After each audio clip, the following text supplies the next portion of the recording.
Mardi 27 octobre 2015, à la Maison de la Chimie, s'est déroulée l'Assemblée Générale de CCI France, réunissant également les deux réseaux internationaux, CCI International et CCI France International.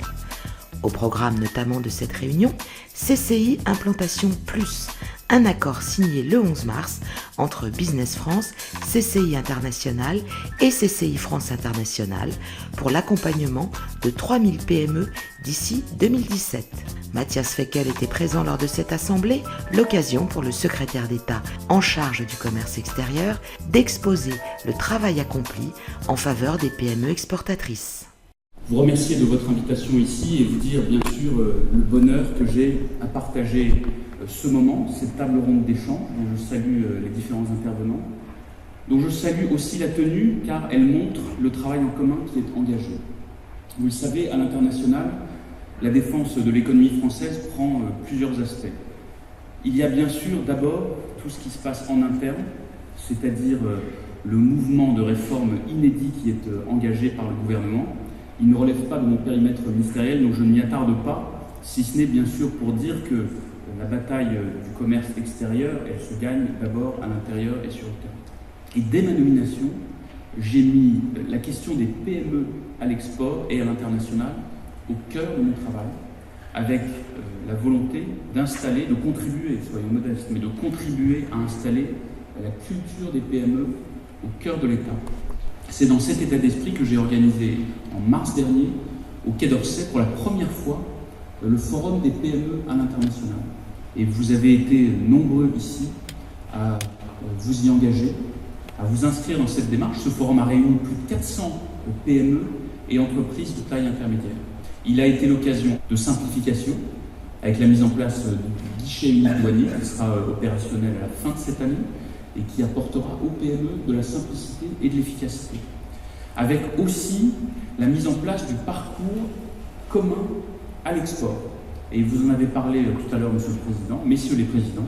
C'est la première fois qu'un tel parcours est présenté et que les différents intervenants se mettent d'accord sur un continuum d'accompagnement à l'exportation. Il a été présenté dans différents documents, y compris dans une vidéo très simple qui est accessible sur vos différents sites.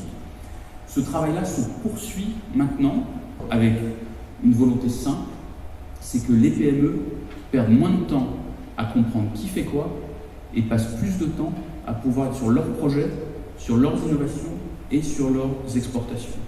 Et puis, toujours dans les décisions, nous avions mis en place avec Business France, avec vous, un parcours spécial d'accompagnement de 3000 PME supplémentaires d'ici à 2017 qui bénéficieront de cette simplicité.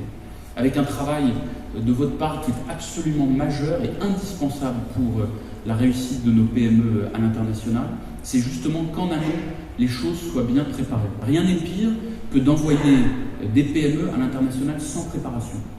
Moi, j'ai toujours dit que toutes mes délégations étaient ouvertes dans les déplacements internationaux, en particulier pour les PME. Tous mes déplacements sont ouverts par une inscription très simple sur Internet et tous ceux qui souhaitent venir sont les bienvenus. Nous travaillons aussi beaucoup sur tout ce qui est les VIE, les volontariats internationaux en entreprise. Il y en a 8600 aujourd'hui environ qui sont en exercice. Il y en aura, à notre initiative, 10 000 en 2017. Avec la volonté, là aussi, de faciliter la mise à disposition de ce dispositif pour les petites et moyennes entreprises. Soit par la mutualisation, parce que souvent pour une PME c'est cher, très coûteux d'avoir seul recours à cela, soit par un portage par des grands groupes et ensuite dans une logique de filière, dans un travail en commun. Voilà le travail qui est engagé. J'ai souhaité aussi que ce travail-là puisse se poursuivre sur le terrain, chez nous, en France, et c'est pour ça que je suis engagé dans un tour de France des PME à l'international. De premiers forums ont eu lieu à Bordeaux, à Nantes en lien avec l'ICD, International Connecting Days, puisque là où il y a déjà des forums qui sont installés et reconnus, il ne s'agit pas de recréer quelque chose de supplémentaire. Ça aussi, c'est une spécialité française, je ne m'inscris pas là-dedans, mais il faut s'appuyer sur les initiatives et les expériences qui marchent. Il a ensuite eu lieu à Strasbourg, et à chaque fois, ce sont des centaines de petites et moyennes entreprises qui viennent et qui souhaitent travailler. Et puis, c'est la logique aussi des représentants par pays. Vous avez parlé de Madame Hydrac, Laurent Fabius a nommé des représentants spéciaux par les différentes zones pour démultiplier notre action et faire ce travail de fond qui est indispensable. Et donc je veux vous remercier toutes et tous d'être engagés là-dedans, au jour le jour, dans vos activités à la CCI, dans l'activité dans vos entreprises, en tant que conseiller du commerce extérieur de la France aussi souvent, avec le parrainage qui est mis en place par ce beau réseau, d'être ensemble, mobilisés au service de nos entreprises à l'international. Et merci d'y avoir consacré ce matin une importante séquence. À vous.